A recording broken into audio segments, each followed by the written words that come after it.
एक जंगल में एक जिराफ रहता था। वह जंगल में सबसे ऊंचा जानवर था। उसकी गर्दन बहुत लंबी थी, जिसके कारण वह ऊंचे ऊंचे पेड़ों की पत्तियां खा सकता था। उसे अपनी ऊंचाई और लंबी गर्दन पर बड़ा घमंड था। जब भी वो मैदानों की घास चरते जानवरों को देखता तो उनका मजाक उड़ाता और उन पर हंसता था।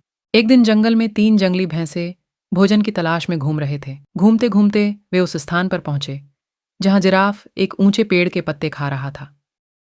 उनका मन भी पेड़ के पत्ते खाने का हुआ, लेकिन उनकी ऊंचाई जिराफ जैसी नहीं थी। इसलिए वे जिराफ के पास जाकर बोले, जिराफ भाई, थोड़े पत्ते हमें भी दे दो, हम भी जरा इन पत्तों को छक कर देखें।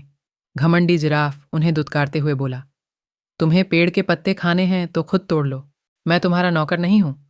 जिराफ की बात सुनकर जंगली भैंसों को बड़ा बुरा लगा। वे जिराफ से बोले, हम तो तुमसे निवेदन कर रहे थे, जंगल के जानवरों को मिलजुल कर रहना चाहिए और एक दूसरे की मदद करनी चाहिए। मत बघारो, चलो भागो यहां से, जिराफ ने गुस्से में कहा और पेड़ के पत्ते खाने लगा।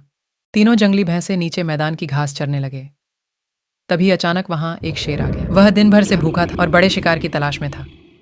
उसने जब जिराफ को देखा तो सोचा, आज इस जिराफ का ही शिकार करूंगा। पास की घास चर रहे जंगली भैंसों ने जब शेर को देखा तो भागकर एक गुफा में छुप गए। पेड़ के पत्ते खाते जिराफ का ध्यान शेर की तरफ नहीं था। जब शेर जिराफ के पास पहुंचा और जोर से दहाड़ा, तब जिराफ ने उसकी तरफ देखा। वह मदद की गुहार लगाने लगा। पास ही गुफा में छुपे जंगली भैंसों ने उसकी गुहार सुनी। एक भैंसा बोला, इस घमंडी जिराफ का यही अंजाम होना चाहिए। उनकी बात सुनकर तीसरा भैंसा बोला, नहीं भाइयों, हमें उसकी सहायता करनी चाहिए। हम सब मिलजुल कर रहेंगे, तभी किसी बड़ी मुसीबत का सामना कर पाएंगे। दोनों भैंसों को तीसरे भैंसे की बात समझ में आ गई और गुफा से बाहर निकलकर शेर की तरफ बढ़ने लगे। शेर के पास पहुंचकर उन्होंने उसे ललकारा, हिम्मत है तो हम तीनों का सामना कर। सामने 3 बलशाली जंगली भैंसे देखकर शेर डर गया और वहां से भाग गया। जिराफ की जान में जान आई। उसका घमंड टूट चुका था। वह अपने व्यवहार पर पछताने लगा और भैंसों से क्षमा मांगने लगा। भैंसों ने उसे क्षमा कर दिया। उस दिन के बाद से वे सब मिलजुल कर रहने लगे।